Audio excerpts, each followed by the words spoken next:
All right. How's it going, everyone? Welcome to Standing for Truth. My name is Matt, and I will be your host and moderator for this evening's much anticipated debate on the Genesis flood. I'm thrilled to have Professor David McQueen and Doc here with me to debate this important topic. The Genesis flood is on trial. David McQueen is taking the affirmative, so he'll be going first, and Doc is taking the negative. So, gentlemen, before we begin this opening statement, let's break the ice with a short introduction into who you are and what you're doing today. David, I guess we can start with you. Let me take you. Thank you. Thank you very much. I am a retired university professor and have been interested in this creation evolution debate for 50 years now. 50 years ago, actually 55, truth be known, I had my first creation evolution debate in high school. And what would be most important, I think, to the audience in my background is that from 1983 to 1987, I was on staff with the Institute for Creation Research, working under the late Dr. Henry Morris and Dwayne Gish also, who's passed on. And during that period of time, I was able to begin my research in earnest, if you will, about the Genesis flood. And so as we go through the next 2 hours worth of argument, I want you to know how much I appreciate the opportunity to be in this debate forum. I have looked at my opponent's previous debates and am very impressed with his professionalism. So I'm very glad to be debating you tonight, sir. Awesome. Thank you, David. Doc, if you have a YouTube channel or anything you want to promote as well, feel free. Well, I do indeed have a YouTube channel, but first I'd like to say thank you for agreeing to this debate, David. Thank you, Matt, for moderating, and thank you, Donnie, for hosting it on your channel. I'm Dr. Deino, or Doc for short. I am a paleontology student, currently searching for a grad school to attend, and I've been frankly obsessed with geology and paleontology all my life. Debates such as this have become rather interesting to me as of late, and I've seen a few of David's debates in the past as well. And I very much look forward to this. As for my channel, it's the same as my name here, Dr. Deino. I mostly do I do streams every week about creationist arguments that I find unconvincing. I also sometimes upload videos about different dinosaurs just because I think they're cool and they're fun. Awesome. All right. So before we jump into this, I'm going to go over the format for everyone tonight. There's going to be a 12-minute opening, starting with David, followed by a 12-minute kind of response. And each are going to get 8 minutes for that rebuttal back and forth. And then we will take a 5-minute break right in the middle of all of this, go over announcements. And then there'll be a 40-minute discussion with a 5-minute closing and then 25 minutes of audience Q&A. So make sure that you tag Standing for Truth. He is here helping gather questions and compiling them for the very end of this debate. And we are about to get going with this. David, you were going to start, but before we began, Doc actually wanted to mention something to you, I believe, before your time starts. So I can hand it over. Thank you. And I just want to say quick, if anyone hears any clanking or clattering in the background, a girlfriend and I just got a new chair, and she is cleaning it up in the other room. That's it. Okay. I'd like to do a little forward before we get into the actual debate. All right, got it. David, I would like you to show me evidence that cannot be accounted for by traditional geology. In my estimation, we have a fairly cohesive understanding of the natural world and how to extrapolate into the past using our knowledge of present phenomena. And I do want to make it clear for the audience, this is not a debate on the age of the Earth. This is not a debate on evolution. This is a debate about if there was ever a global flood. I've asked David to stick to physical evidence and not rely on scripture. If the evidence for a worldwide flood is truly out there, then it should be apparent to everybody, regardless of their religious background. I'm coming to you as a fellow geologist who can be swayed by new evidence. So, I look forward to seeing what you have to show. Let's put on a good one for the audience. Very well, I agree. All right, David, whenever you would like to start, I will begin the timer, and you have 12 minutes. Okay, very well. Let me change the style in light of what my opponent has said. I will not go over any arguments about the historicity of the Bible, at least not now. Maybe as the debate goes on, I might go into that. But for now, I will stick to what I believe are some very good arguments for a worldwide flood based on several things.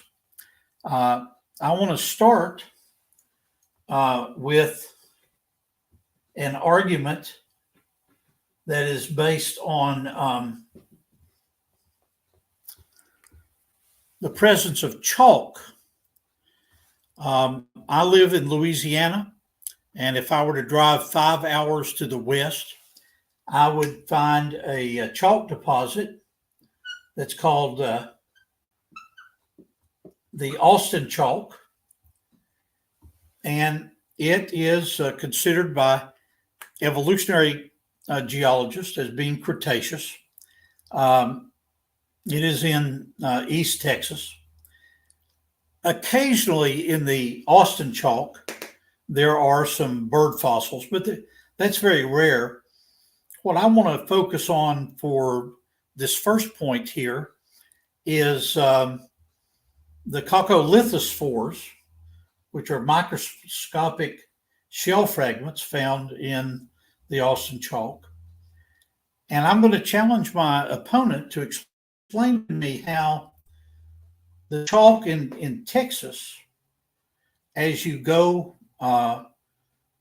over to the Appalachian Mountains, then up over through the extent of the Appalachians up into Canada, and then put the continents back together.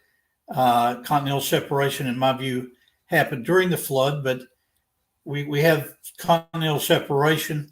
And so you can take the chalk of Texas and take it all the way over to Dover, England, to the famous White Cliffs of Dover.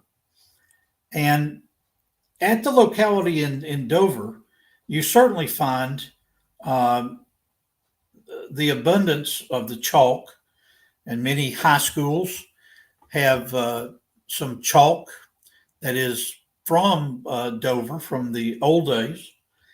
Now, even though some of the same fossils are found between the Austin chalk and the locality in England, it is separated by quite a distance, obviously. The White Cliffs of Dover are 300 feet in thickness, and that's a tremendous amount of fossil algae. Now, the question for us tonight is, does this locality represent a 70 million year old stratigraphic unit, or something that was created thousands of years ago? Well, what fascinates me about this locality of chalk is you can trace stratigraphically that same chalk from the English Channel over into Germany. And then I want to make reference to Ager, Ager, not a creationist, not anybody that has anything to, any bones to pick about anything. He makes an interesting comment that that same unit that you can see in Germany, you can also see in northern Turkey. And Agah uses the argument that here we have persistent facies. This is an example of a persistent facies. Now, if we're going to present an argument for a worldwide flood, it would make sense that facies would be persistent over great distances, since I'm arguing for a worldwide event. The next argument I'd like to use is an argument based on ore deposits. My degree of my area of specialization at the University of Michigan, where I got a master's degree in geology, was copper, lead, zinc, gold, silver. And so the ore deposits of the earth have been of interest to me in throughout my career. I finished at Michigan in 1979. And one of the things that fascinates me is that most ore deposits are the result of what are called hydrothermal brines. For those of you watching our presentation tonight, this is simply hydrothermal, means hot water, and a brine is hot, salty water. Now, the reason that is so important in my argument is that as you look at ore deposits worldwide, you find that these ore deposits have been formed through the action of this hot, salty water. The flood model provides an evidence in my mind, or an explanation in my mind, for where all that hot, salty water comes from. And therefore, the Great Flood is the best theory when it comes to the origin of ore deposits. The final point I want to make in this introductory time, and I do want to return to this as we go through the next 2 hours, is what can be called the move my charts around here a bit. The final argument can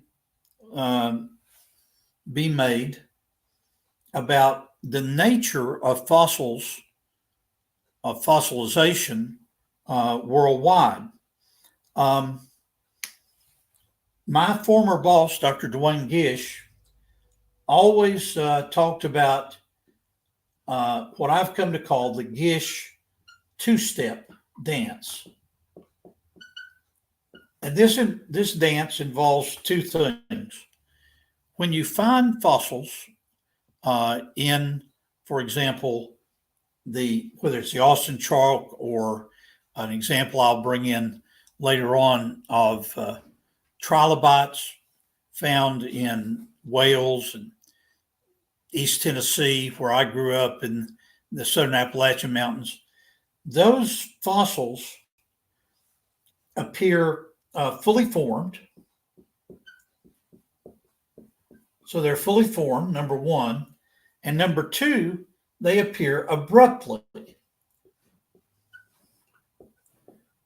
Now, how do those two arguments tie into my claim of a worldwide flood? Well, the fact that fossils appear fully formed, I've hiked the canyon over the years several times. From 1983 to 1986, I hiked the canyon 5 times, the Grand Canyon, and I purposely looked for any transition that I could see in the Cambrian sequence there with the trilobites, and then on all the way through the top of the Grand Canyon on the south rim at least, where you see evidence of reptile footprints in the Coconino sandstone. So I've looked for this in my personal experience and had my students look for it in those days. And we never found any transitional forms in the Grand Canyon. And so when we did find fossils there, we found them fully formed, and they appeared abruptly in the record. Keep me on track, please. How much time do I have left? 2 minutes. 2 minutes, thank you. And so when I look at evidences for the worldwide flood, we can go through the argument about chalk, about ore deposits, and I'd like to bring in a new thing that I have been studying, and that is paleobotany, and that's the whole issue of the evolution of plants. And I want to challenge my opponent to explain to me how you might get from something like a fern all the way up to a tulip poplar tree like I have in my backyard here in Louisiana, or an oak or something like that. If it seems as if we lack transitional organisms in, let's say, vertebrate fossils, let's switch gears to paleobotany and show me fossil evidence for the evolution of plants from something like a fern all the way through something like a tulip poplar or an oak tree. Those paleobotanical missing links are truly as missing as the others when we talk about a creature like a trilobite. Thank you very much. That'll be my introduction. All right. Thank you very much. Doc, you are on mute. And if you would like to share screen, let me know, and I will get you ready. All right, thank you. Sorry, just putting a couple things together here. No problem. I won't start the time until you're ready. Okay. So I'll go through these in the order you presented them, David. First of all, talking about different chalks. So the main gist of your argument seems to be why are chalk deposits so widespread from, well, what conventional geology would call the late Cretaceous, mid to late Cretaceous. So based partly on the chalk and other indicators, it appears that sea levels have changed in the past. They've gone up and they've gone down. We can see this very easily with the last ice age. We know that there used to be a massive land bridge between Siberia and Alaska because sea levels were lower because so much water was trapped in glaciers. The opposite has happened in the past. Sea levels have been much higher, and it appears that they were higher during the mid to late Cretaceous. For the chalk in Austin, that probably came from the Midland Sea that North America had during the late Cretaceous. And I mean, similarly for England and for Turkey. Sea levels were higher, so some parts of the coast were submerged. If you go to modern coastlines where coccolithophores can be found, you'll find them forming the same sort of strata. Okay. Next, you talk about ore deposits from hydrothermal brines. And you say that the flood would have been really hot water, and that would have carried these ores with them. I think I understand what you're saying here. But the problem is we know that as we go deeper into the Earth, temperatures get hotter. I forget the exact rule of thumb, but I believe it's about 1 degree Celsius every 20 to 30 meters or so. Meaning, if you go down a few hundred meters, you're going to get water that's close to boiling, if not above it, and only remains water due to the high pressures. When water is under high pressure, it can precipitate out different minerals or ores. It can also just do that if it's too saturated with them. Or if it temporarily cools, it lowers its carrying capacity, and it drops minerals. That pretty easily explains most ore deposits. Not all of them. Some of them are from organisms that lived in the ocean, as an example. It's complicated. It depends on what mineral you want to talk about. Next, you brought up fossilization worldwide, basically. The abrupt appearance of fully formed organisms. So, real quickly, go through some of the ones you described. You described trilobites and whales. Why did they appear fully formed in the fossil record? For trilobites, so going back a few decades, I would have agreed with you that they appear to just appear. However, recently, we've discovered what appear to be precursors to trilobites in Precambrian rock. One of them being Spragina, which basically looks like a trilobite, except it doesn't have a differentiated head. And there are others, not just that one, but that's one that's really easy to see the resemblance. For whales, we have transitional fossils of whales, and the majority of other extant groups and extinct groups. They all share shared derived features that they appear to have from their ancestors and carried on to further generations. This isn't a debate on evolution, though. So I'll simply say, as we go through the rocks, going into more modern rock, we appear to get forms that are more similar to those of today. Going back, they appear differently. And it seems, in some places, that different lineages split. As an example, the fossils of the earliest whales we have are actually fairly similar to the earliest hippos, as well as similar to an extinct group of animals, well, a couple, called entelodonts and androsarchids. They don't really appear suddenly. Just about everything appears to have a precursor of some sort, going back several 100 million years at the very least. But this isn't a debate about the age of the Earth. And lastly, you mentioned paleobotany. How would we get a fern to turn into a tree? Ferns and trees are separated by, well, they appear to be separated by quite a bit of time. We have ferns popping up first, and then there's a split. Ferns are typically, I don't think they have the woody element that trees have. That appears to be in a separate lineage that trees belong to. So you wouldn't see a fern turning into a modern tree. Would have been a precursor to both that split apart. Now, I'm better with animals than I am with plants, admittedly. And I'm sure there's many transitional forms that I can't think of because I'm not a plant paleontologist. But I am fairly certain that they exist, and this is backed up by modern genetic evidence.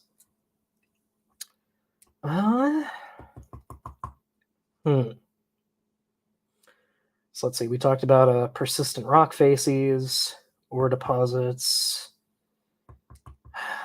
fossilization. Okay. I think I addressed everything you brought up. So happy to get into the open discussion or a break, whatever you need. So I am finished for now. All right. That was 6 minutes, a little over. Not bad. All right, David, we have 8 minutes. If you would like to use that time up, I will begin when you are ready to go, and you can answer that. And then again, we go back to Doc, and then break time, and then discussion portion begins. So to offer, I'm pleased to offer a rebuttal to what he commented about. Yep. So let's start with my first argument about the chalk deposits on the different continents. You, Doc, appealed to sea level variations to be able to explain why there would be a very prominent Austin chalk in Texas, and then leading over and then into Europe, additional chalk deposits, and then finally the very prominent chalks that Agar, AGER, talks about in the area of northern Turkey. I don't find the evolutionary argument of sea level variation that I was taught both in my undergraduate days at Tennessee and also my graduate work at the University of Michigan, and my additional work as the years have gone on, to be convincing in regard to an explanation for why these chalk deposits are where they are. I think that Agar's argument about persistent facies ties in to Dr. Tim Clary's excellent book on what the modern, say, petroleum geologist would call a group of defined units that can be identified and carried worldwide. These units in sequence stratigraphy are given names like Tejas for the uppermost sequence, and then going down through other names all the way down through what is called sequence stratigraphy. Since I am a young Earth flood geologist, I have, through my studies over the years, especially my work with Dr. Bob Gentry at Oak Ridge National Labs and his critique about the radioactive halos providing evidence for young Earth, not an old Earth. I question whether the Cretaceous really occurred 70 million years ago. Next on my critique list is the issues of ores. I think, once again, my friend, you're misunderstanding the complexity of the ore deposits, let's say, in Tennessee and Missouri. There are a group of lead deposits in Missouri, and then as you go over to Tennessee, there's zinc deposits in the Nashville Basin. And then where I went to school and did a lot of field work in East Tennessee, there are lead zinc deposits that occur in essentially paleokarst environments, collapsed caves, if you will. And you can see evidence of the rapid deposition of these sphalerite ores, the ore for zinc, zinc sulfide, and galena, the lead sulfide. The final area of critique that I didn't speak a lot about, I have in previous debates, but not tonight, about the whole issue of the evolution of whales. I must admit, as a flood geologist and a creation scientist, the very idea that something that was like a cow was on the land and then moved to the sea, and that cow-like creature that was mammalian somehow evolved into a whale, which nurses its young and so forth. While at the University of Michigan, one of my professors in the mid-70s was Professor Gingrich. And those of you that have studied whale evolution or anything about whales would know that Professor Gingrich is a world-renowned expert. And so I went over, made an appointment with him, and I asked him if he would show me the whale transitional organisms that he had at the University of Michigan Natural History Museum. And he was very gracious, spent time showing me the fossils, and I asked him if I could spend some time with the collection and then come back to his office and talk about whale evolution. I did look at the specimens that he presented to me, and they appeared to me to be exactly what Dr. Gish and other creationists have presented as being appearing in the rock record abruptly and fully formed. The evidence for a transition, I must admit, I could not see. Again, Dr. Gingrich was very gracious to me to show me these specimens, but they were, from my own observation, unconvincing. Thank you. 1 minute. 1 minute. That's okay. I'll yield that time. Okay. All right. Excellent. Okay, Doc, you are up. 8 minutes. Just a second. Still writing some notes down. Sure.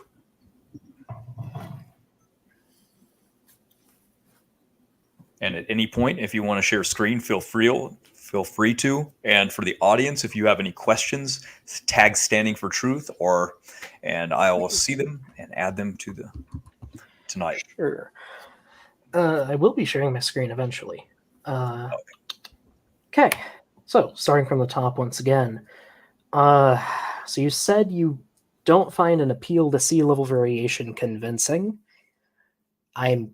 Well, for one, I'm curious why, but also that's not really an argument. I also did a bit more research while you were talking.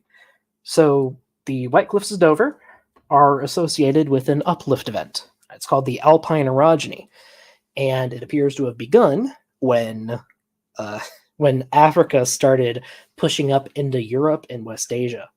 It caused a lot of the mountains in Eastern Africa, the Middle East, and Southern and even Northern Europe.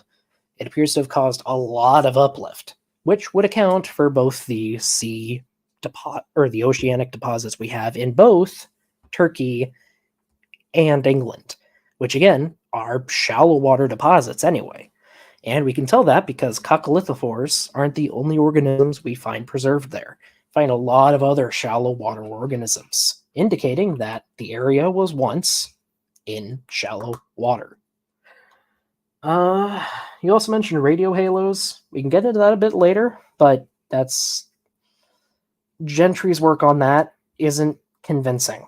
He misunderstands a lot of the complexity of mineral formation and radioactive isotope decay to make his arguments. You said I misunderstood the complexity of ore deposits. I'm not 100% sure what you mean by that, especially since right after that you said most of the ore deposits you've worked with are in a paleokarst environment. Now, that might sound like a bit of word salad for some of you out there. A karst environment is an environment with a lot of groundwater flow. It usually causes a lot of caves and sinkholes. Think of the Midwest, up by the Great Lakes, or Florida, where you have sinkholes. Because water goes through there and it strips out the calcium carbonate, holding a lot of sedimentary rocks together, making it really easy for it to erode. But if the water is really hot, it can pick up minerals and then redeposit them later. We see this in iron ores, lead ores, zinc ores, and other things like quartz. That's how you get stuff like opals. The groundwater picks up quartz and then deposits it in a ton of little crystals. And then lastly, you said Gingrich's specimens for whale evolution weren't convincing to you. I am curious what species he showed you, because there's a lot of variability in whale evolution. As you can see here, if you wouldn't mind popping this up, Matt. So this is a little chart showing some different stages of whale evolution, going from up at the very top. We have Diacodexis, going down to Pachycetus, Ambulocetus, Dorodon, and the modern, I believe, bowfin whale. Let's just call it Balena, because that's what it says here. So, all of these share certain skeletal features in common, which might sound a bit weird at first. They all have pretty similar forelimbs. They all have pretty similar spines. Everything from here down, I believe, has a special joint in the ribs that allows it to flex for, helping to deal with water pressure. In addition, they all have a very specialized inner ear. It's called the involucrum. That might just be a component to the inner ear. But it's something that all modern cetaceans and many fossil ones have. And it makes it so it's easy for them to swim. It helps improve their balance underwater. You mentioned he's talked about whales coming from a cow-like animal. Not exactly. The ancestor of whales appears to have been an ungulate, which is the group modern cows belong to. But back then, they would have been a lot different. And oddly enough, carnivorous. There appear to have once been carnivorous ungulates. Think of it like a little fox or wolf with hooves. That's basically what Diacodexis is up here. Pachycetus sort of looks more like an otter, honestly, when it's fully reconstructed. Ambulocetus, it's almost like a mammal like crocodile. Dorodon, it's basically a modern dolphin, except it still has a pelvis and hind limbs back here. And finally, you get to modern whales, which that, like I said, that is a baleen whale there. But the comparison gets a lot more obvious when you compare it to a modern whale with teeth. Let me find a good picture here. So keep the image of Dorodon in your mind really, really quick. And I raise you. Oh, no, that's not a good picture. Sorry, Google's not being too nice to me. So, the image of Dorodon there. And here's a modern bottlenose dolphin. They are practically identical, except Dorodon has those hind limb flippers. And we do see a rather smooth transition going forward through time. Again, not a debate on evolution, but you wanted to bring up the topic, so I addressed it. And that'll do for my rebuttal. Okay, that was 6.5 minutes. Pretty good. We have lost a David. We did. Actually, this is the 5-minute break time, so actually works out perfect. We'll let him come back, and we will have a 5-minute break, everyone. So we're going to go over some announcements and reminders for upcoming shows for everyone. This is a debate right here. The topic is, are Christians under the law? So obviously this one's going to be pretty good. There are two camps to this field. One says that we are under the biblical law, whether that's Old Testament or New Testament. And then the other viewpoint is that we are saved by grace and no longer under the law. So this is Paul Price versus Sean Griffin, hosted by Donnie. I am only filling in for him because he is sick and cannot talk right now.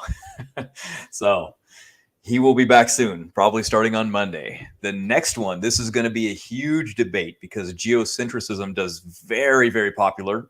And we have Robert Sungenesis, who's been on here before, versus Jackson Rowe. We've had Jackson on multiple times. He debates on multiple different topics. So I'm sure you're familiar with him. And as a quick reminder to everybody, if you've liked the debate so far, feel free to give a thumbs up on this video. Hit subscribe if you haven't. And any questions for anyone in this debate, it would be great. So, just tag Standing for Truth or myself, and I will be grabbing them and saving them. So, mark this one down on the calendar because this is going to be a really popular debate. That one's really good. Dr. Robert Sungenesis has actually written a book on the topic, so he is well-rounded when it comes to any topic regarding that. So, sorry, Donnie, next one. Faith alone debate. Is faith alone good enough for salvation? We have, I don't know how to pronounce that name. Got me on this one. Seraphim Hamilton versus Territon Fan. I hope I got that right. Hopefully I didn't butcher that one too much. So I do not know when this one takes place, but we have them. I can actually open that up in another tab and find out when these are actually taking place. Hold on one second.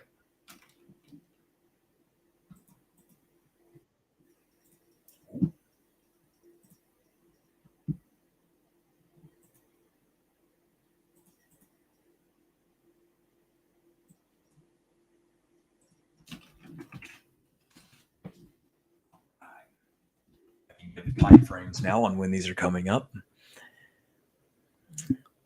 All right. Faith alone. Let's see when that one is. So, sorry, really quick. Yes. I just realized there were a couple things I probably should bring up that I forgot to in the initial rebuttal. When David gets back, would it be okay if I say them really, really quick? Yes. Yeah, that would be good because he takes notes on things. So he's probably trying to get back in now. Hopefully his technical problems aren't what caused this.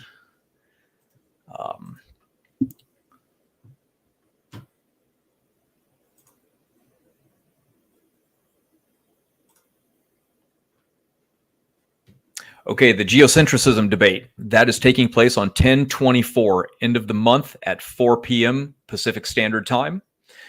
The one that was just up there, the naturalistic explanation of the universe and life. That takes place in the middle of the month, 10/18, coming up fairly soon.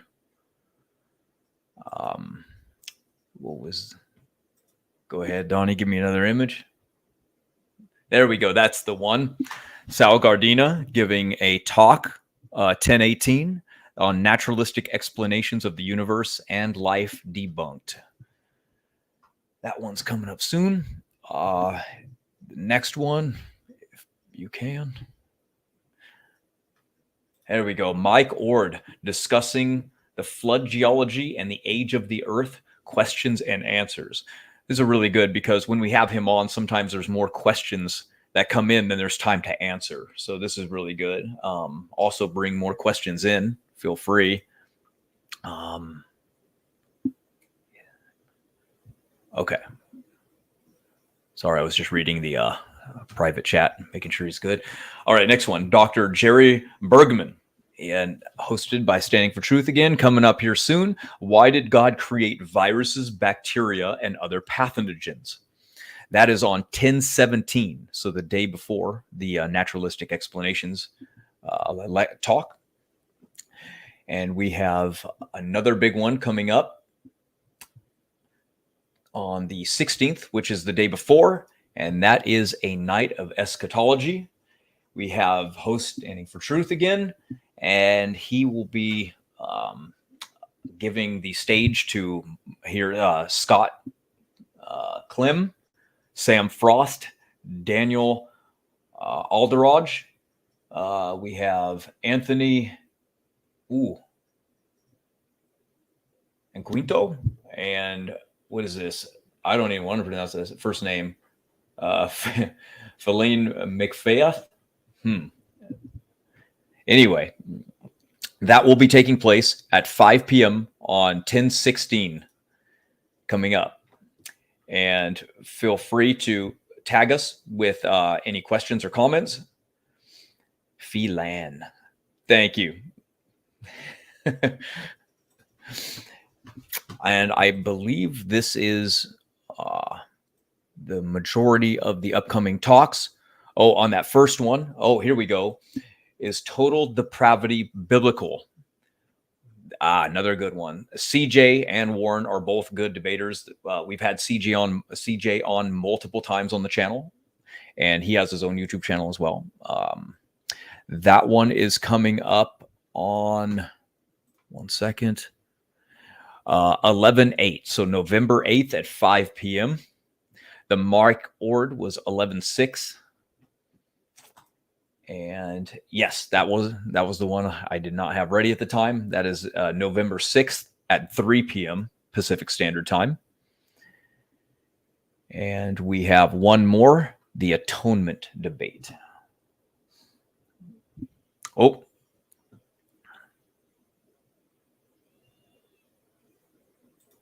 Hold on.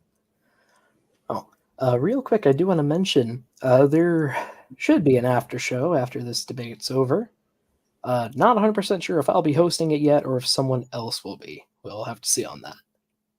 Okay, perfect. Good. I'll keep reminding the audience that you'll be hosting an after show unless someone else decides to. Yahoo. Oh, and just to do my due diligence as a guest, don't forget to like and subscribe to the stream, folks, either on Donnie's channel or mine. Hope you're enjoying so far. Even if we don't agree, hope you're having a wonderful night or day, wherever you are. Thank you. Awesome. There is one more debate that didn't flash on the screen, but it is called the Atonement Debate, and it will be November 14th at 5 p.m. Pacific Standard Time. And now we are in the final countdowns of Dr. McQueen getting back. He messaged, I guess, or somebody called him that he'll be here in about 1 minute. So sorry, everybody.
Okay, I'm back. I hope you can see me now, friends. Yep.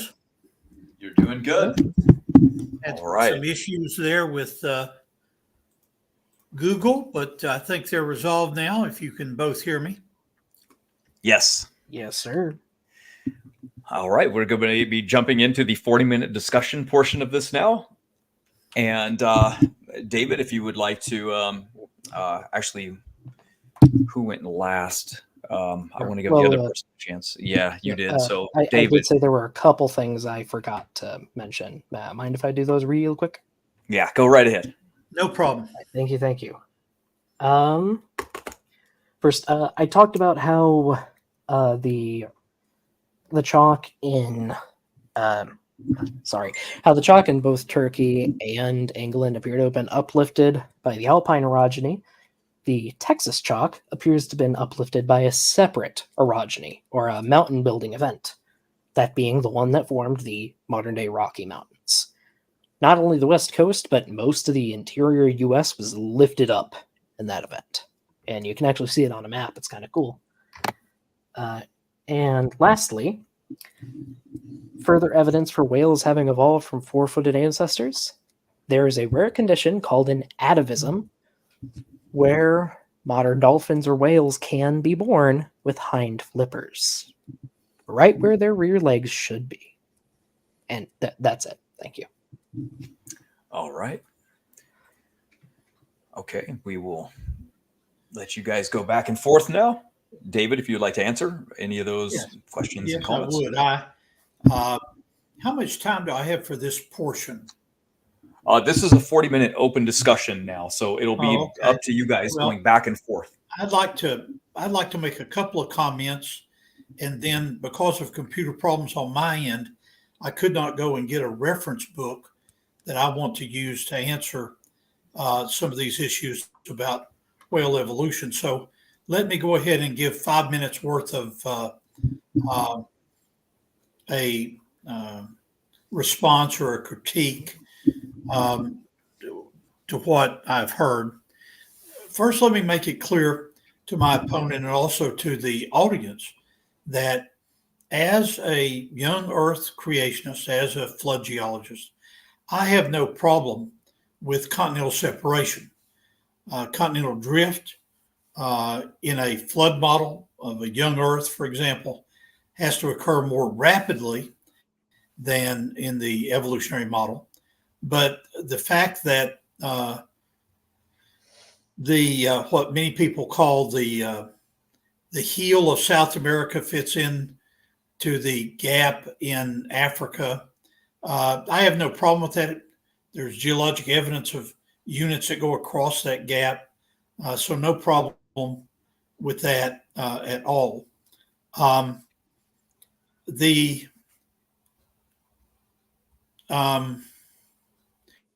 My notebook that deals with the particular fossil specimens that Dr. Gingrich showed me on that day back in, must have been 1977, I'm guessing.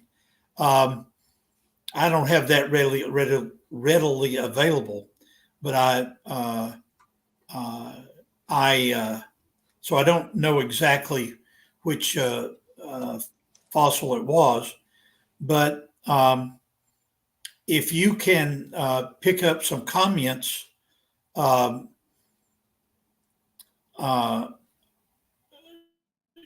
me for a minute, I'm going to step away from the computer and go get the references that I missed when I had this internet connection.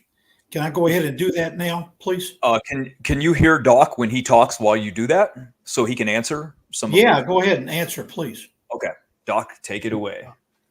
Sure. So you said you basically have no problems with continental drift. That's correct. Okay.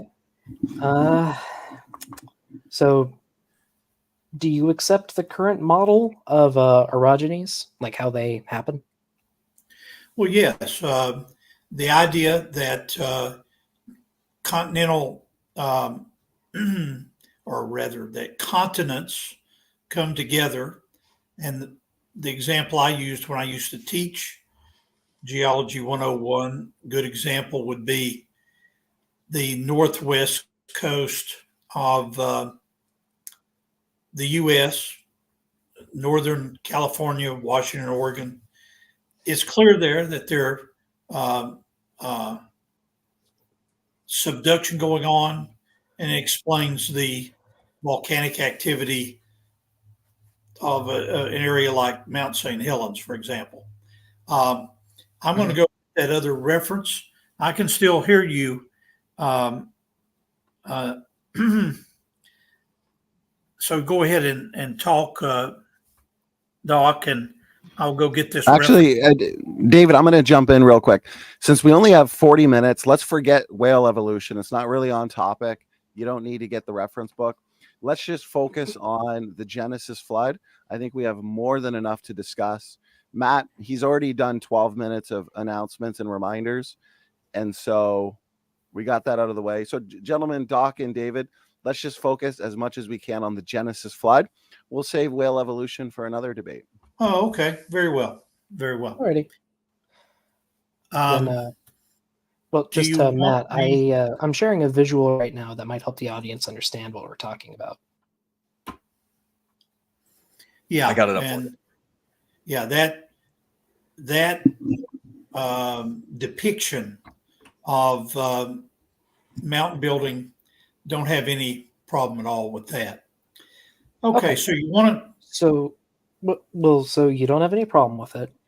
So you accept that as mountains are built, the mountains obviously are pushed upward, but so is the surrounding crust, right? Well, as a matter of fact, that diagram you have up, if you leave it for a moment, leads to one of my most recent arguments for problems with the evolutionary model of mountain building. If you go to the West Coast, there are some ultramafic rocks that I had a chance to do some field work in a couple of years ago, north of San Francisco. These are what are called blue schist facies rocks because they contain the mineral kyanite. One thing I'd like you to explain in regard to this diagram you put up is when you look at the mineralogy of these blue schist facies rocks, you got an enormous problem with disequilibrium. If these rocks really were uplifted slowly over millions of years, they should have had plenty of time to come to what a mineralogist and a petrologist calls equilibrium. Do you have an explanation for why they are in disequilibrium? So I'm sorry, what are you defining as equilibrium versus disequilibrium? Okay. I think I might have missed that. Okay. Part of this comes from physical chemistry and from phase diagrams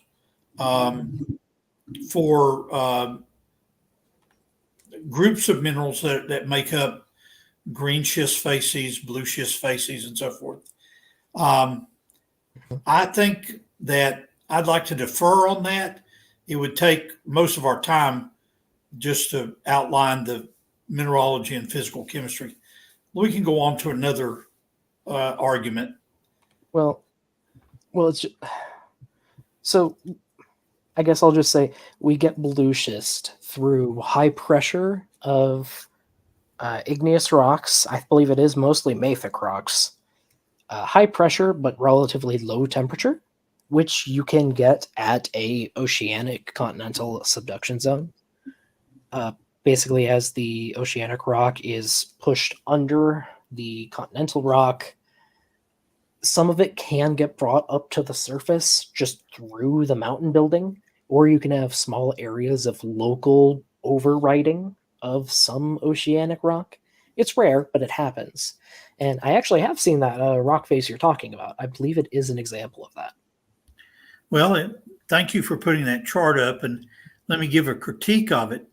If you'll notice, the eclogite facies and blue schist facies that I was mentioning earlier. Let's go over on the x-axis to around 800 degrees temperature, and then you go all the way up to the eclogite, which basically is 12 kilobars up to 18 kilobars. One of the creationist critiques that I would give of the traditional metamorphic petrology that you're looking at there is that some of the mineral assemblages in eclogites and in, let's see, blue schist facies rocks, I'll use those two as an example. They are in mineralogical disequilibrium. In other words, if they really had come to the surface in California, for example, over millions of years, they should have equilibrated mineralogically. That's the counter argument I was giving. So are you saying the minerals in the rock should change when put under lower pressure? Let's see. Let me try to say this more clearly. What's a good way to explain it? When you look at the mineral assemblages that are in a blue schist facies rock, and I'll use this one mineral as an example, the mineral kyanite. When you look at the crystallography and mineralogy of kyanite that is found in blue schist facies rocks, and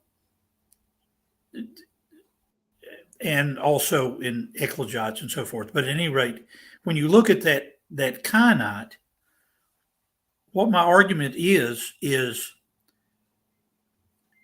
if that blue schist facies unit was put into the crust over millions of years, the mineralogical equilibrium would have had plenty of time to establish itself.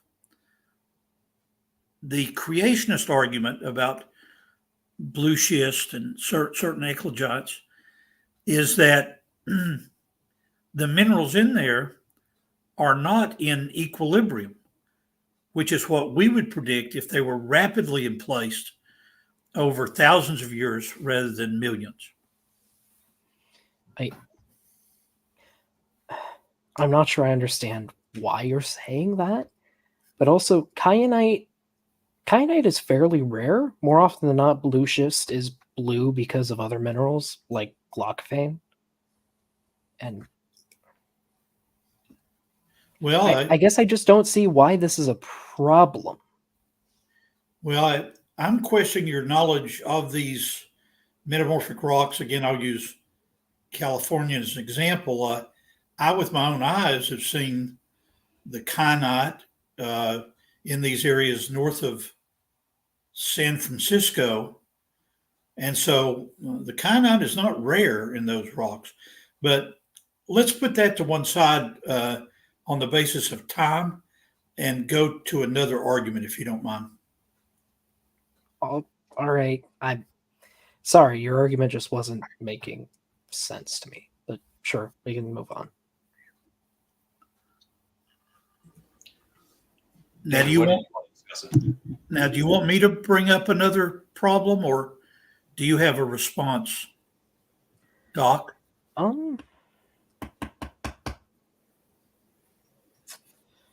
Well, so I guess all of this started because I was asking you if you had a problem with the at least current consensus on how mountain building is usually done, because it can cause uplift of the interior of a continental plate, not just the outside.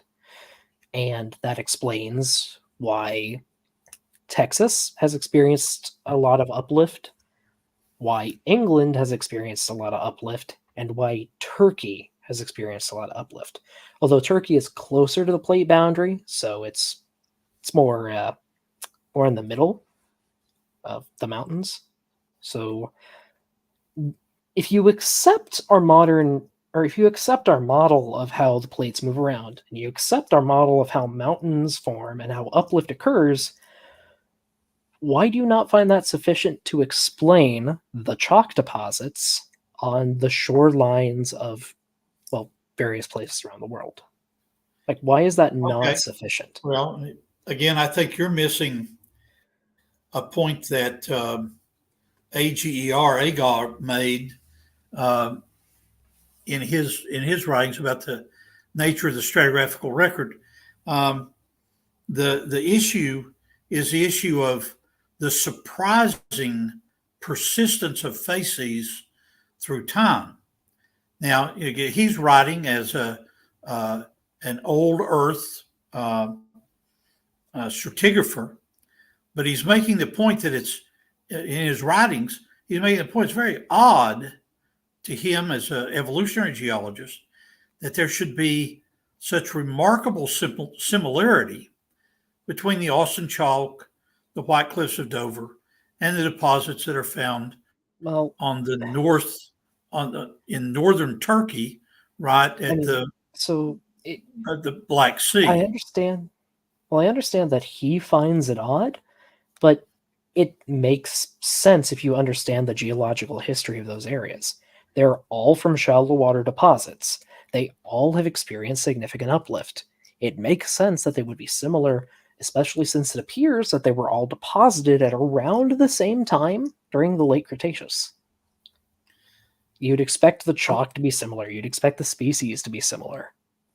Species within the rock to be similar. Okay, let's put that to one side and let's go to another unit. Why put it to one side? Like, why does that not make sense? Why is that explanation incoherent to you? Okay, let me frame that. You and I are arguing tonight about two competing models: an old Earth evolutionary model of the geology versus a young Earth catastrophic explanation. I think that I have an adequate explanation for why the Austin Chalk and the White Cliffs of Dover and northern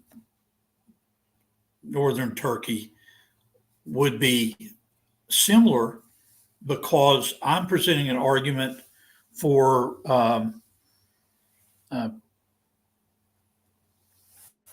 what Tim Clary calls a unit that is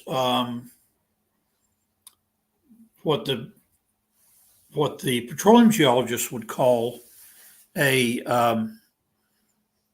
lithologic package. They would use the argument from sequence stratigraphy. This is the idea that where it starts at the Salk and then comes up through the Tejas, different sequences of stratigraphic units. I think the flood model and this sequence stratigraphy argument provides a better explanation for the chalk deposits that we've talked about. So, okay. So you're saying that all these chalks are similar because they were deposited in the same event. Am I understanding you correctly? Yeah, that's correct. Now, again, don't trivialize my view of the flood. I'm not trivializing it, David. I was just making sure I understood. Well, but I want to make sure that the audience understands it. I'm not arguing for a flood that occurred over 40 days and 40 nights, but rather I'm arguing for a flood that lasted a complete year. And so during that time, there is adequate room, if you will, to explain something like these persistent facies. All right. So with that in mind, so if all these were formed in the same event, and it was a global event, because we're talking about a global flood. That's correct, lasting a year. Well, just why are these chalk deposits only in these specific areas? Why isn't the entirety of the Earth covered in this exact same type of rock? An event, like you and I are geologists, we know that in an event that forms sediments or forms deposits, the sediment produced by that event is going to be fairly continuous. It's going to be fairly similar all the way through. So why don't we have chalk deposits like this all over the Earth if there was a global event that these chalk deposits? Well, my counter argument to that would be this: that if you start at the Austin chalk and go up through, let's imagine the continents being together now, not separate as they are now. You trace the Austin chalk up through the White Cliffs of Dover. There are similar chalk deposits in Germany, and then those deposits swing down through Eastern Europe and show up again in Turkey. And so my argument is that evidence for a worldwide flood would be a deposit like these chalks that extends over a broad area. But that's not the only thing. There are other arguments that are based around, for example, the persistence of a sandstone layer, such as occurs from the Grand Canyon and can be traced in the subsurface all the way up through the Chicago area, and then in the subsurface again over a lot of the subsurface of the United States. These persistent facies would be exactly what you would predict in a worldwide flood. Okay. So I can get that you would say that there would be widespread facies, but that doesn't really. So I guess if there were a worldwide flood, the worldwide flood would be depositing sediments throughout its duration. Do you agree with that? Well, again, that ties into my thinking over the years about the worldwide flood. Because it lasted a full year and involved the breakup of tremendous amount of volcanic activity in the basins and erosive events lasting the entire year of this flood model. Not every unit would be globally persistent. One example I like to use in arguing with you about this is the appearance of the Cambrian red shales and limestones that are found again worldwide. If you look at the very famous type locality of the Cambrian in Wales, Dr. Adam Sedgwick took his class out there, and they saw these red rocks with trilobites in them. A green mineral called glauconite was associated with it. And so Sedgwick was teaching during the time that the British Empire was worldwide. So these young geologists went to India and Africa and all over the world with this idea of what the Cambrian looked like. So when they got to the southern Appalachian Mountains and they saw red sandstones and shales with the trilobite in it, they applied that word Cambrian. Now, in their minds and in that period of time, the word Cambrian, along with the word Ordovician and Silurian and Devonian, those rock units referred to geographic areas with certain lithologic types. Like the Triassic in Europe had 3 units that were similar. And so as they went worldwide, they applied these terms, and I'll go back to the Cambrian because it's one of the easiest to conceptualize. When these students got in different parts of the world and they saw this same kind of red sandstone with the trilobites in it, they applied the word Cambrian to it. Okay, so I understand what you're saying there, but well, I guess it's just today we assign rocks as Triassic or Cambrian or Precambrian by their age, not by how the rocks appear on the surface. We have a more comprehensive understanding of how to date the rocks and such. And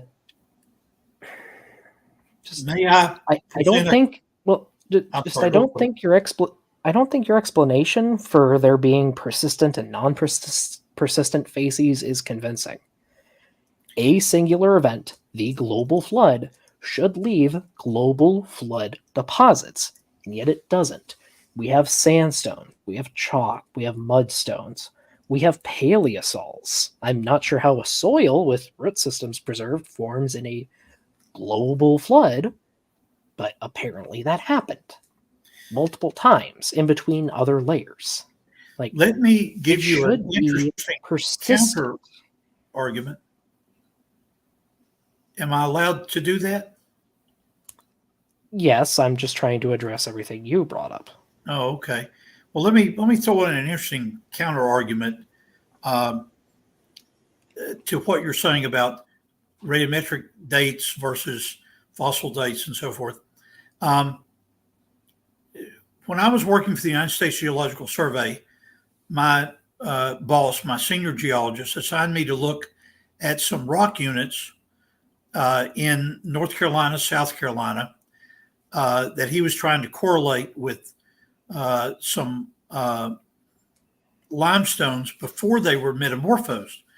So at any rate, I spent quite a time looking into a group of rocks that go kind of cross the border between North Carolina and South Carolina.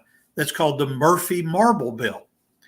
Well, the Murphy Marble Belt was assumed to be a certain age. And the details slip me right now, but I think the Murphy Marble might have been associated with a Precambrian unit or maybe even a early Mesozoic. I can't remember the details. But during the time that I was studying this, a fossil trilobite was found in that Murphy Marble Belt. And that caused a big stir among the traditional stratigraphers. The man I was working for, Lynn Harris, was a carbonate stratigrapher. And for heaven's sakes, if you find a trilobite in the Murphy Marble Belt, that defines the age of it as being Cambrian. And he immediately threw out radiometric dates that had been established in some of the trace minerals in the Murphy Marble. A fossil to a traditional carbonate stratigrapher is a trump card. No, it isn't. So fossils are useful. We have things called index fossils, which, based on sampling, can generally assign an age to a rock. It can assign a guess. However, we don't use fossils to absolutely date rock, or at least we rarely do. It's not quite a last-ditch effort, but it's fairly low on the priorities because we know that in the fossil record, we don't have a complete sampling of all of the fossils that have ever occurred, or of all the animals that have ever been alive, or plants.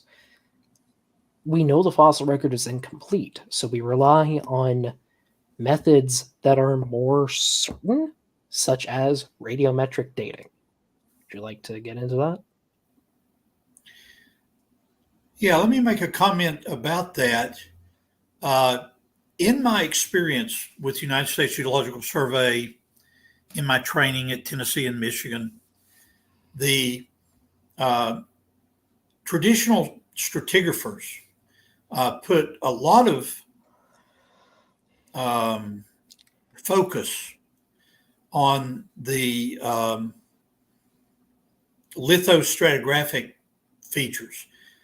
Give you an example. One of my professors was a carbonate petrologist, and he very much appreciated the difference between a like a dolomite and a limestone.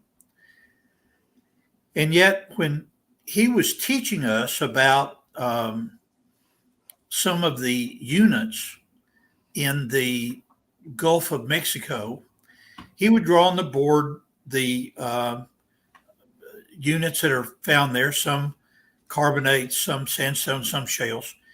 And from the petroleum industry, going back to the late 1800s, it was known that if you found a particular type of fossil, a foram, at say 400 feet, that generally there would be some crude oil, maybe 100 feet below that. And then if you go further down, you would find another foraminifera, maybe 800 feet stratigraphically down in the Gulf of Mexico.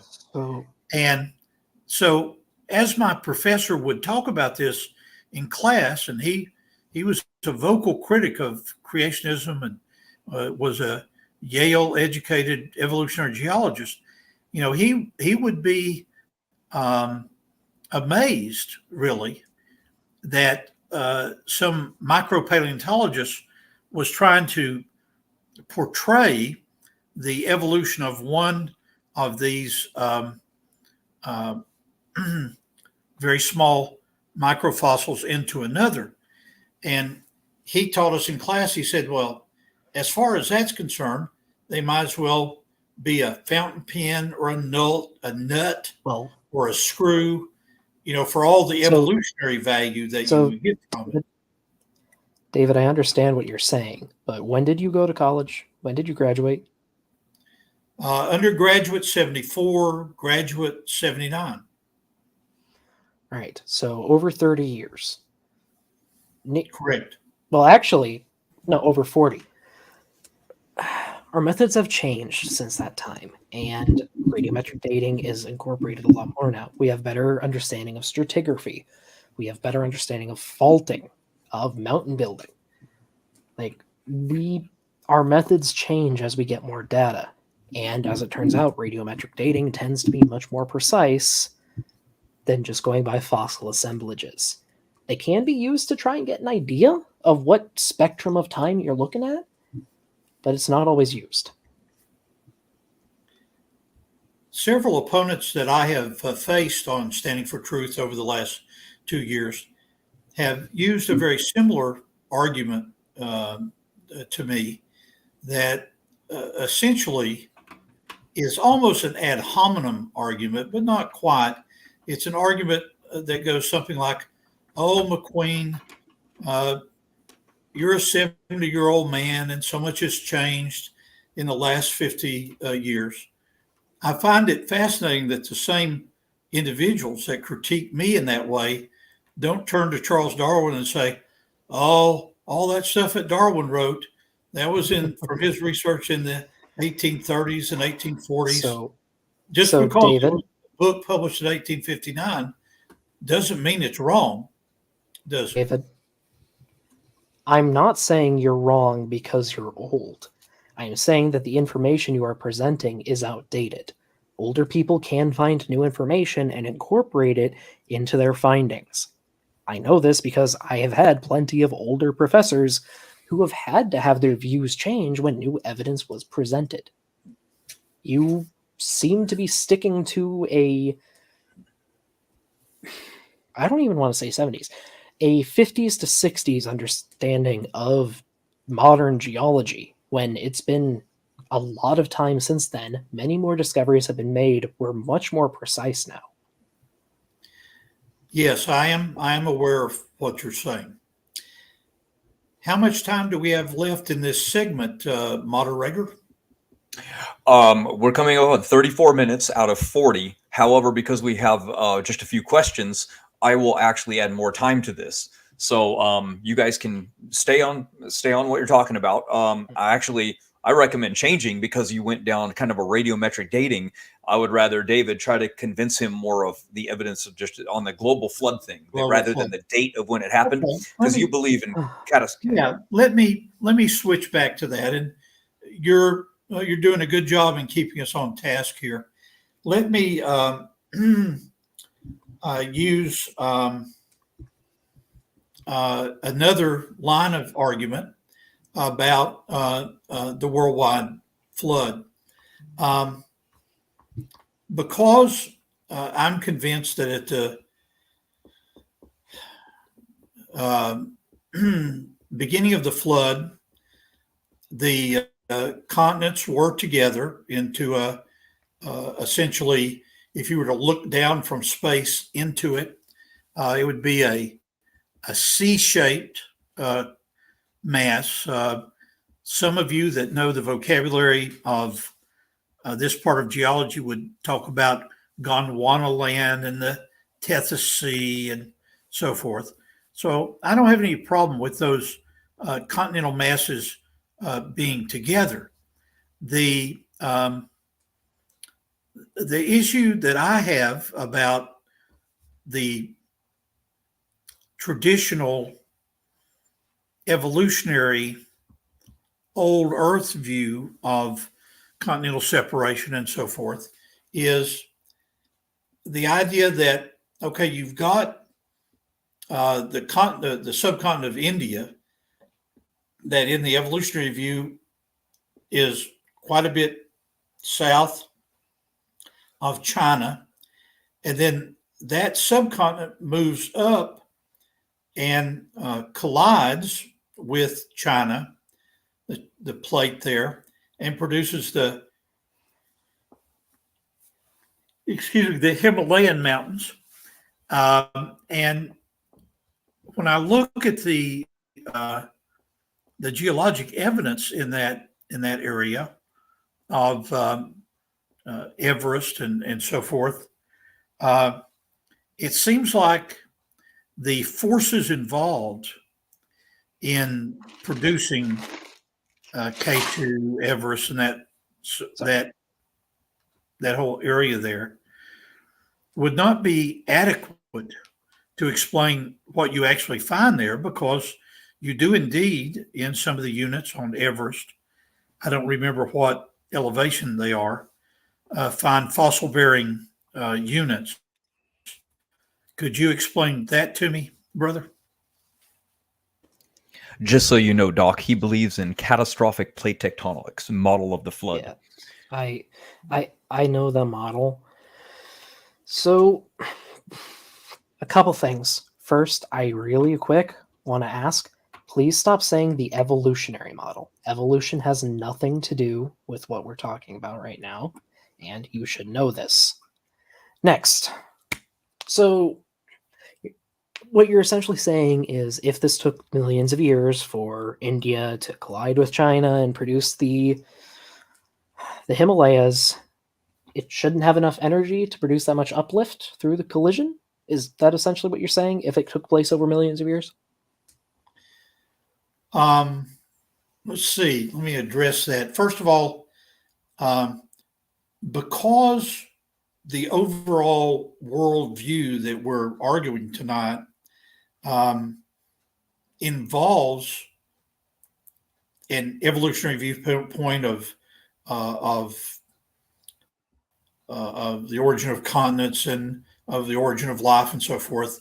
I think you're inappropriately critical of me for using that word, but I'll put that to one side. Let's go back to the formation of Mount Everest. If we have competing models for the origin of the Himalayan mountains, my argument is that a young Earth catastrophic model can explain the formation of the Himalayas as well as, if not better than, an evolutionary model. And on what basis are you saying that? And essentially, you just said yes. You think it's too slow in the old Earth model. Like, you just said yes. Why do you think that?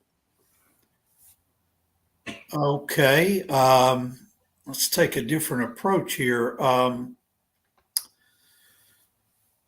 of the things I can remember teaching about in regard to the first British surveys of the magnetism and a sense of the mass of the crust as you go from southern India all the way up to the Himalayas is the model that these British scientists had in the early part of the century when they were doing these surveys going up toward the Himalayas. They couldn't understand why their equipment was behaving in the way that it was because they were using an old geosynclinal idea of where the rocks might have come from. The flood geology model that I propose or suggest is not one based on the old geosynclinal idea of how mountain building occurred. And so I think of the modern creationist explanation as being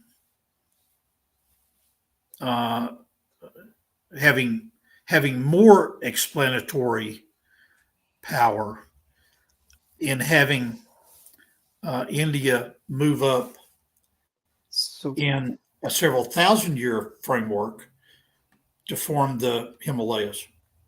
so David, I asked why you think it's more convincing. You just said, I find it more convincing. Why? Well, Why can okay. why can the old or why is the old Earth model not sufficient? Why? Okay. I think I would answer that this way, that the geophysical signature as you go from South India up there to the Himalayas is better explained by the rapid collision, in terms of the age of the Earth, rapid collision of the Indian subcontinent with that part of Asia. So that Okay, would be my explanation. so can you give I suppose a concise definition for geophysical signature? Yes, I can do that.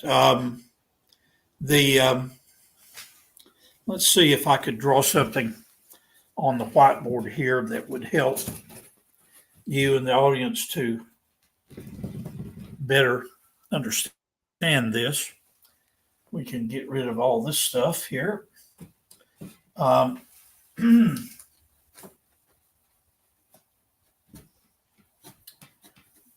to get a better eraser for this thing. This cloth is not doing a good job. Let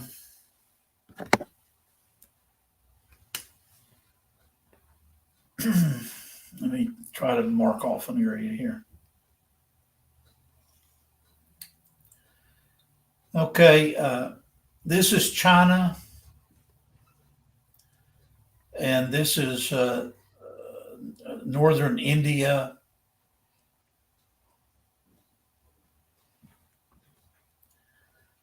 In this area, when the geophysical surveys were done, they began in the south of India and then worked their way up to northern India. And as they were doing these surveys, they had expectations of what the gravitational signature would be as they moved up in this way. And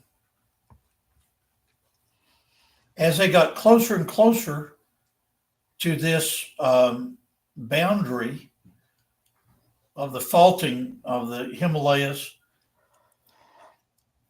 they found that their assumptions, let me try to get some of the glare off of this screen.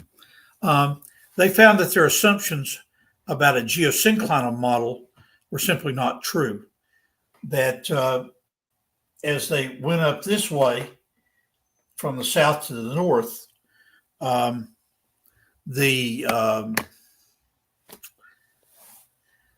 don't know if the audience has ever heard this word. There's a type of geophysical signature.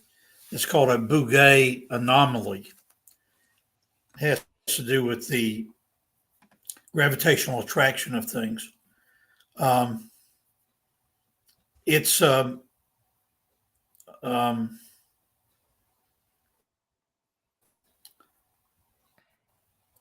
nature of the gravity in this area, the gravitational signature, I think best fits a flood model, young Earth model. Okay. Okay. So, in other words, their understanding of the shape of the Indian subcontinent was wrong. So, Yeah, all right, that's correct. So, but go ahead. something I do want to bring up, though. So, if you're going to shorten the amount of time that it took for the continents to move in their current position, you're going to wind up releasing a lot of heat. I know you and Donnie have talked before about solving the heat problem from radiometric decay. I'm still waiting to hear the explanation on that. But you run into another heat problem when you try to speed up the movement of the continents. Now, I cannot do the math myself, but I do have some friends who work with physics quite a bit, and they have run the calculations. If you want to move the continents from a Pangea shape, or Gondwana, to their current positions within the span of 1 year, you would turn the planet into a ball of plasma. The oceans would be gone, the surface would be gone, all life would just be gone. There is not enough mass on Earth, or I believe several times the mass of Earth is not enough to absorb all the heat that would be released from the continents suddenly moving and suddenly stopping. The surface would be molten. Where did the heat go in your model? Because there has to be heat released by friction when two surfaces move over each other. I hope my colleague George Bond in Australia watches this in the days ahead. He and I have puzzled over this very heat issue, and one of the explanations, I think, two possible explanations for this heat problem that you're pointing out is if this is the ocean of Noah's Day, and then this is the top of the this is the crust, and then here's the mantle. If you go down into the mantle, in places, it's shown best in places like the Hawaiian Islands, there is underneath there what is called a BLOB, a blob of mantle underneath these areas. And we've been working on the physics of how you run this in reverse. there was this source of heat underneath Yellowstone National Park or underneath the Hawaiian Islands. This source of heat is the geophysics of it is run up in the sense of providing heat from the mantle to the crust. Well, he and I are working on a mechanism of a heat sink that might be bringing heat from this area down into the mantle and using that as a explanation from a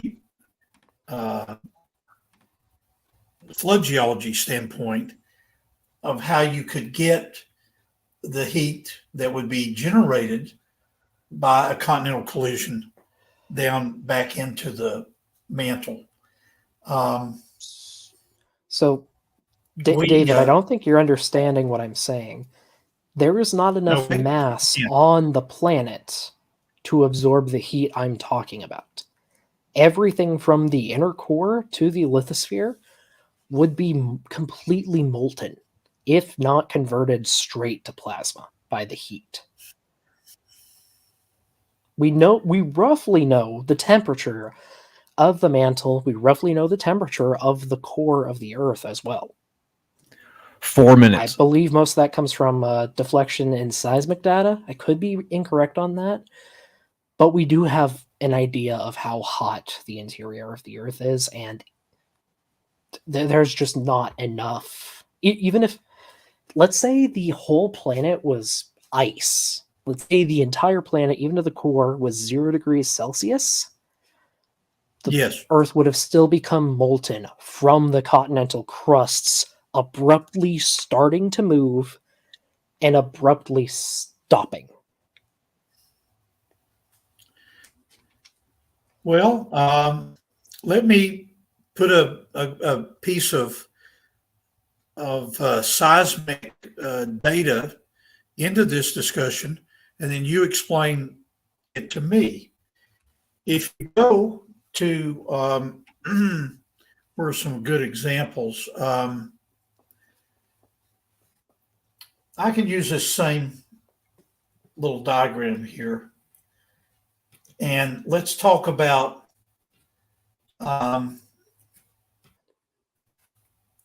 the crust mantle boundary west of Washington, Oregon, and California, out in that part of the plate. If you look in that area geophysically, you find what the geophysicists call cold crust, big units of cold crust that are that have been subducted. And again, this is California here, that have been subducted. And so as George and I have looked at the physics of this, if the Earth was truly old, there should be plenty of time to have absorbed this cold crust in the mantle. And again, it becomes an issue of equilibration. It's out of equilibrium, and we would use the argument the reason it's out of equilibrium is that the Earth is young, not old. All right. So I will address this, but I do want to make a note that you didn't answer my question at all. I'm asking you where the heat went from the continents sliding around. You have given me no answer. You are deflecting to another topic. That said, so we do have what we call cold slabs, or oceanic plates, usually, dipping into the mantle, into the asthenosphere and then the mantle at convergent plate boundaries. We do have those. And you're asking why they are still, quote unquote, cold if they've been going down for so long. Yes. Well, when we look at these cold slabs, again, I don't know the exact mechanism we use to analyze the heat, but we can. And what we see is they start out cold, meaning a couple hundred degrees Celsius at the very, like, near the surface.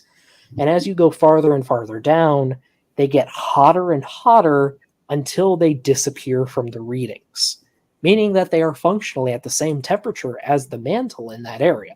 So either they've been incorporated into it, or they're just the same temperature and we can't read them anymore. So they do heat up eventually.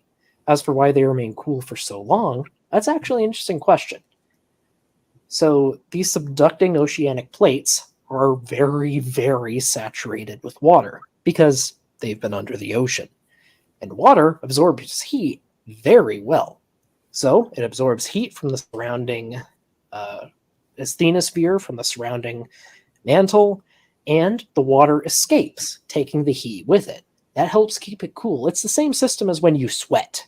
You sweat, water collects on you, it absorbs the heat, evaporates away, cooling you down. Same thing happens with these cold slabs.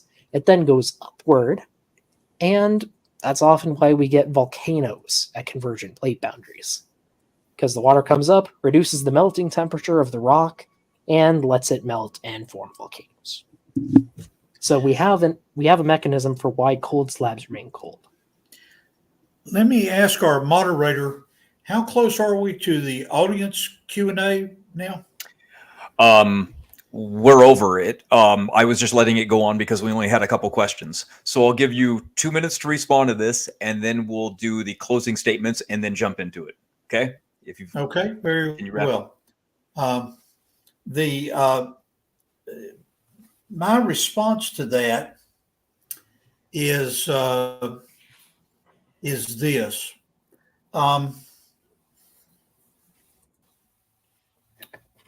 As George and I have done research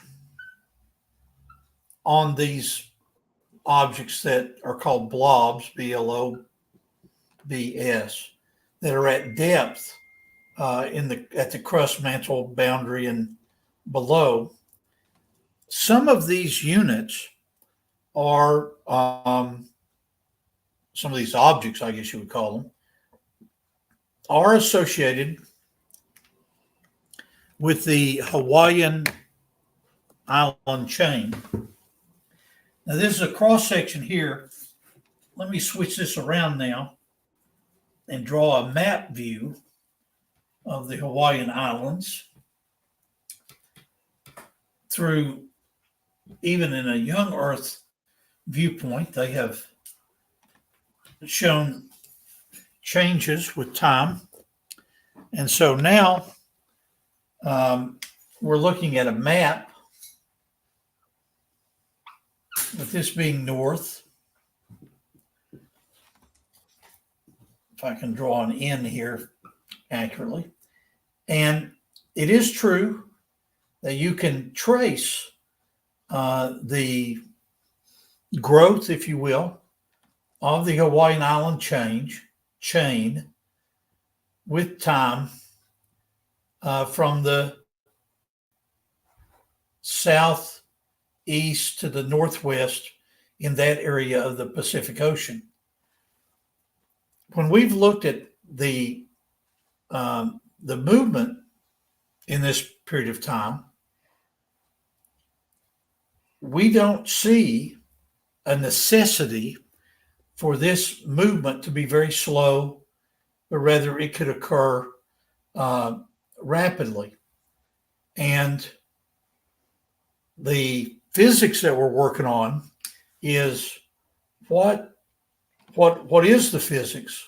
What are the equations that would allow heat to be drawn down? I'll make this three-dimensional here, into the lower crust and upper mantle. And let me see if I brought in with my stuff here a discussion of that. I did not. the argument that we would use for this tremendous amount of heat being taken down is, and I can't remember the exact name, but I'll use the word mineral creep. And this is a movement along the plains of minerals like micas. 1 minute. Okay, back over to you. I'm done with that comment. Oh, okay. Actually, that does it. That was almost an hour you guys have been going. So we're going to go to 5-minute closings. Since you started, David, we will have you go last. And Doc, you can take it away whenever you like. Sure. Well, just as a quick response to that, Sure. I frankly don't know too much about the subject you're talking about. My field of study is paleontology. This is not my field, but I can say that we have determined the ages of the Hawaiian Islands. Here they are in terms of millions of years. And as you can see, the older or the farther you get along the chain, the older they get, until you get to Hawaii as it currently stands, which is currently erupting. As for, I guess, general closing, this has been fun. I don't feel like many of my questions were fully answered. I feel like there were a lot of deflections and jumping to different topics, which I am sad to see. Also, I find it interesting that you completely dropped paleobotany.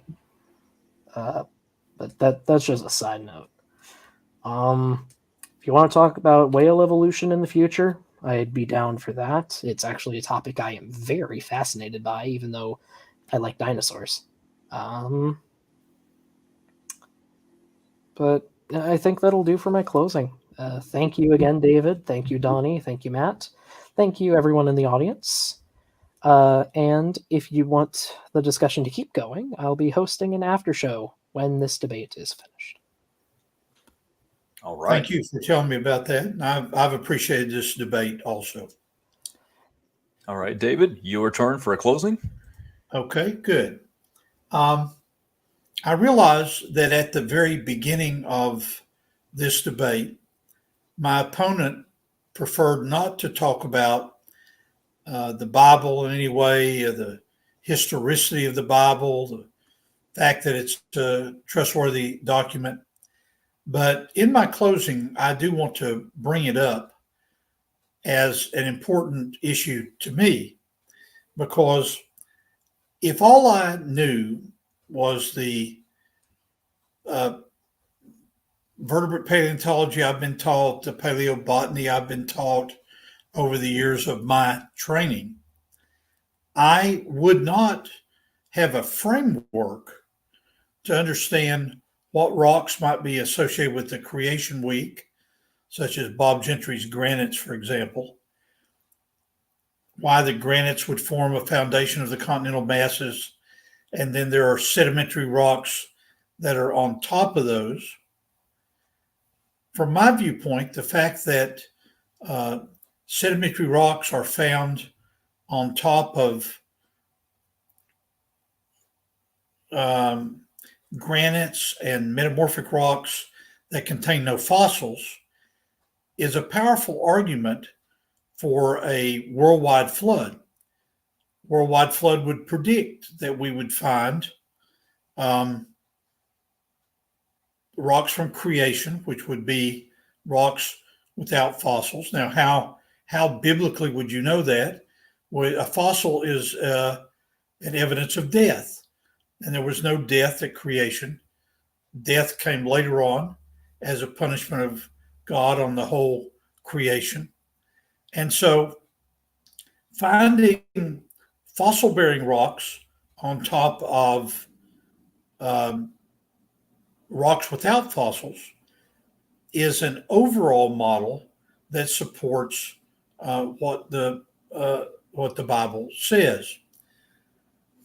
one of the topics I was going to bring up earlier was a biblical topic. You know, for many years, critics of the Bible said, "Oh, the Bible talks about the Hittite nation in the Old Testament. There's no evidence of the Hittite nation." And then, as archaeologists, secular archaeologists, have looked into this as the years have gone on, they have discovered that this group of people that the Bible talks about, the Hittites, were really a very large population and in the exact area that the Bible talks about. Now, the way that impacts me personally is there are areas of Bible history, like the birth of Abraham being around 2000 BC, the fact that the Lord Jesus died and was resurrected. There's historical data, evidence for that. And so, since I can find beyond the 12th chapter of Genesis points of history that exactly correlate with what the Bible says, that allows me to then go back to Genesis 1 with full confidence that it is presenting the two things that the old German theologians would talk about. It produces a Weltbild, in other words, a picture of the world, but also what the old German theologians called a Weltanschauung, a viewpoint of the world, a understanding of the world. And I find those 2 points very satisfying. Thank you. All right. We are going to close it up with a Q&A. We're going to begin with you, David. The first one is about a global flood. If it occurred, why didn't the freshwater fish die? Were they on the ark as well? Yeah, this is a question that I often get when we speak about this, when I speak about this. And my thoughts of it are in this way. If you think of the complexity of Noah's ocean, as there was erosion from the continent and salts like sodium, elements like sodium flowed into the ocean and created a salty layer, there would be a stratification of the ocean water, where one zone would be more freshwater and another zone would be more salty. And so we know that as the floodwaters receded, these fish would have been dropped into different basins around the world. But an important point I want to make on this is that many of the freshwater fish did die. These are fish like are found in the Green River formation in Wyoming. Your point is very well taken. No evidence of any aquaria on board the ark, and so they survived outside the ark. Got it. Okay, next question. Sorry, can I comment on that super quick? Yes, absolutely. Sorry. No, it's okay. Actually, I'm just going to jump in, gentlemen, Hmm? just for the audience sake, and then also for you, Doc, and David. What we should do for the Q&A is our typical format. So let's say the question's for David. David, you can respond. And then Doc, you can have a response. And then David, you get the last word. So basically 3 responses per. Okay, cool. Matt, you got this. Okay. Thank you, Donnie. All right. So what was I going to? Oh, yeah. So, sorry, you just brought up the Green River Formation. I love the Green River Formation. It's beautiful. I actually have a fish fossil from there. Absolutely adore it.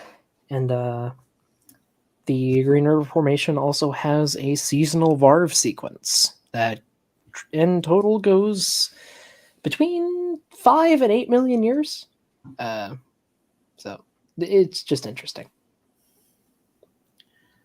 Comment. Okay, my response then to that is the issue of varves whether you're talking about varves in ice or varves in the Green River, that can be caused by sedimentological aspects of the deposition of that unit.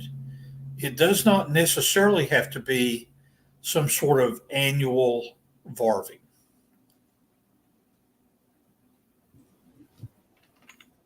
All right, we're going to move on. And the next one, this one is for you, Doc Deino. Why are the same layers in the geologic column found across the world if there was not a worldwide flood? Interesting question. So I do want to say that not all of the layers are found everywhere in the world. Geology is a very complicated discipline, and different rock layers outcrop in different places. And even when we find rocks of the same age in different places, they can be different. Just because environments aren't all the same. Think of America. In the east we have woods, in the middle we have Great Plains, southwest we have deserts, etc. The ancient world was like it too. So fossils can vary. All right, a response to that, David? Yes, the issue of the same layers being found around the world, it turns out that, again, my favorite rock unit, the Cambrian of Wales looks like the Cambrian of the Southern Appalachian Mountains. It looks like the Cambrian at the base of the Grand Canyon, that's a peat sandstone. And I always have to put a caveat when I say something like that, because keep in mind a comment I made earlier that the Reverend Adam Sedgwick, when he taught these young geology students in the 1850s, 1860s, they left the Cambrian of Wales and then went worldwide. And whenever they saw a red limestone with glauconite and trilobites, they applied the word Cambrian to it.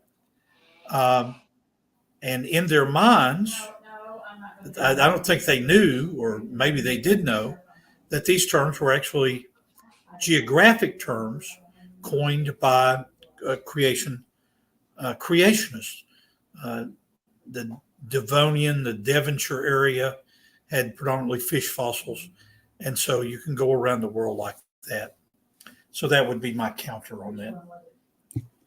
All right, Doc, and back to you. I mean, geology is complicated, like I said earlier. Also, if I might suggest, I don't know how many questions we have. Maybe we should go with like a minute for answer, 30 seconds for response, 30 seconds for response. Keep Sure. every question within 2 minutes, just to help. Okay, this one is directly for David McQueen. Do you consider the flood theory scientific? If yes, can you list us one or more of the falsification criteria for that theory? What would falsify? Yeah, I do consider the global flood a scientific model. And because it's a scientific model, there has to be some way to falsify it. And so the falsification of the model, in my mind, involves the occurrence of human fossils. A falsification of the global flood idea would be if we were able to, or if we did find human fossils associated with the Ordovician and the Triassic and all the way up through what the traditional geologist calls the Cenozoic. I did field work in Peru on a Eocene unit that was supposed to have a human fossil in it. Turns out it wasn't a human fossil. It was a misunderstanding of a photograph. Thank you. Back to you. Okay. If you want to say anything about that, feel free, Doc, or else we can move on. I'm good. Okay. The next one, we got a super chat that came in real quick. Simple answer, David, yes or no. Do you understand how radiometric dating works? Yes, I do. There it is. Okay, question for both of you then, coming up. Scientifically, what needs to be demonstrated before you can accept that there was a worldwide flood or before you can reject a worldwide flood? It was for both of you, so Doc, take it away. Sure. So, for me to accept there was a worldwide flood, it'd be pretty simple. Just show me the worldwide flood deposits. We know what flood deposits look like, even at large scales. If there was a global one, we should see them, and we don't. Instead, we see an interconnected mix of rock layers of different origins, different times, and even going by our youngest estimates, like Charles Lyell did, all the way back at the dawn of geology, still get to at least a few 100,000 years. And his methods weren't perfect, but even going by them. So there we go. Okay, I'll give my response here.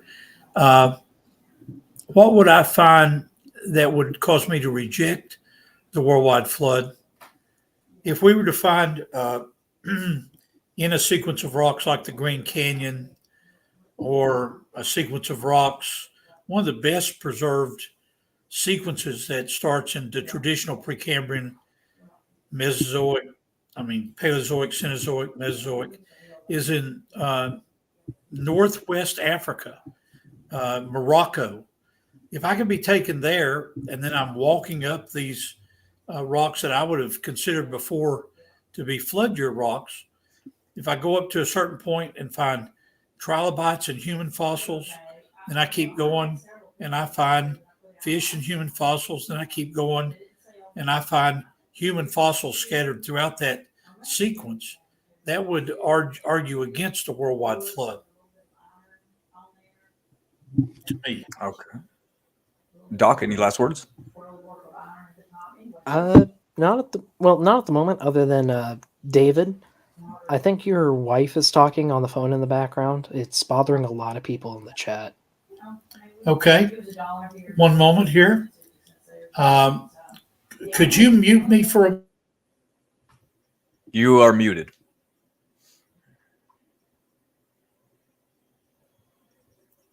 I can translate. What are you doing back there? What have I told you about this? Wait until this show's over. I'm going to beat you. Okay, here we go back again. All right. Okay. My wife moved to another room.